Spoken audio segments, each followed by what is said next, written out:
Many of you reached out about the Justin Tucker situation and how the Baltimore Ravens released him. And many of you, which really makes me feel good, Coca, we are building this show here. Many of you reached out with the statement that the Ravens made when they released Justin Tucker. And you're right. It's going to make the show. And you're right. It's an all-timer. Let me remind you about Justin Tucker. Justin Tucker, one of the best kickers in all of football, last year struggled mightily. We actually had to wait to see that Justin Tucker would find his way to make a big field goal in the playoffs. Didn't happen. Justin Tucker accused by 16 Tucker, Justin Tucker. I called him Tigger, didn't mean to. Justin Tucker, 16 women have accused him sexual misconduct during massages. Totally different situation than Deshaun Watson. But when it happened, I was very clear. Coca seems to think we don't have a wait to see on this, but I thought we did. If any of you remember the episode where we discussed the allegations, go back and listen to it and see if we had an official wait to see, which appears on the document on davidsamsonpodcast.com. There was no way he was going to play for the Ravens ever again. Then the Ravens drafted a kicker. They drafted this kid from Arizona named Tyler Loop, a 6th-round draft pick. Wasting a draft pick on a kicker, not often, not common, but we knew that Justin Tucker was done.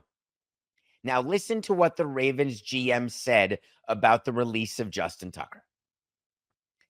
Sometimes football decisions are incredibly difficult. And this is one of those instances. Considering our current roster, we have made the tough decision to release Justin Tucker. Justin created many significant and unforgettable moments in Ravens history. His reliability, focus, drive, resilience, and extraordinary talent made him one of the league's best kickers for over a decade. And here it comes. Wait for it.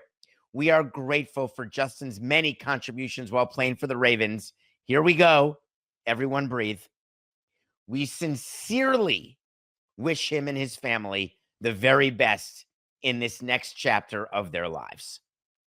There is more horse hockey in this statement per square word than in just about any statement we've covered on Nothing Personal. And let's start right at the top. When you're talking to your PR people and discussing the fact that Justin Tucker is not going to be on your team because you are not going to be the team that gives another chance to someone like that, you've done it so many times. Wait a minute, you may have drafted a player who had other such sexual allegations against him. Let's not worry about that. You may have had to release Ray Rice at some point. Let's not talk about that. Let's not discuss what we would do for certain players who are good and certain players who are not. Let's not confuse the issue by ever saying that executives will make decisions based on talent, not morals. Let's not even say that. But let's tell our audience and tell the fan base that sometimes football decisions are incredibly difficult, which means that most times football decisions are incredibly easy. Well, I wouldn't want that to be known as I'm going in for a contract negotiation, but they somehow wanted to choose the words that sometimes, in order to set up the next sentence, that this is one of those times. Really? For who? I'm sorry, what am I missing? Justin Tucker, who was mediocre with occasional doses of absolute unreliability last season, put that with the allegations against him. What was the exact tough decision? Is it because you drafted a kicker and needed to make a roster decision?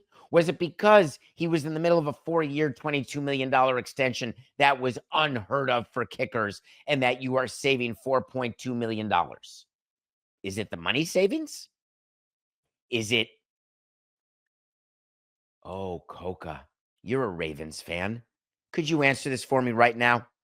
If Justin Tucker did not have one allegation against him, would they have drafted a kicker and released Justin Tucker?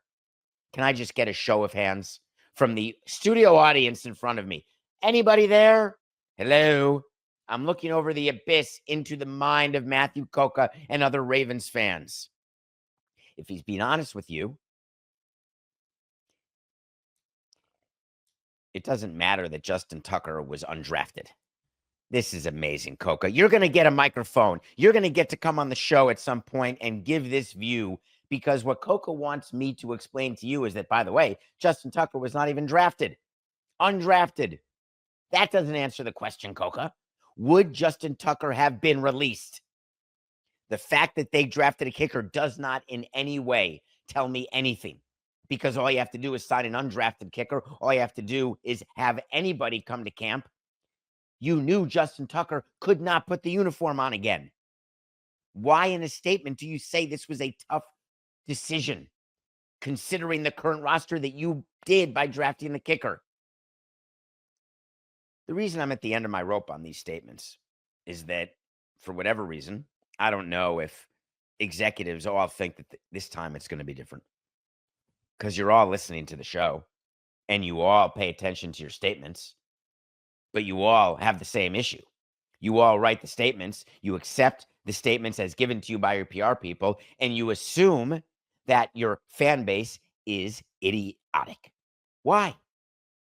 Why not come out and just say what you're doing? Is it because you're worried about a grievance? Guess what? In the NFL, it's a non-guaranteed contract. You can release Justin Tucker because you don't like the color of his hair or his political beliefs. You can release Justin Tucker because he can't hit a field goal, or you can release Justin Tucker because he's got allegations against him, or you can release Justin Tucker because the day ends with Y.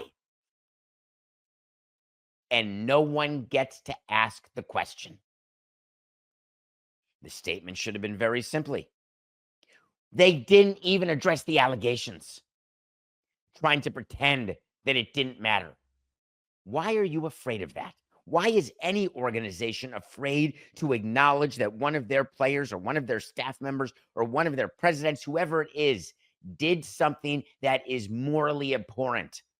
And that is reason enough, because you don't want to live in the halo of that. That's okay. Except when you're a team that doesn't mind living in the halo of that.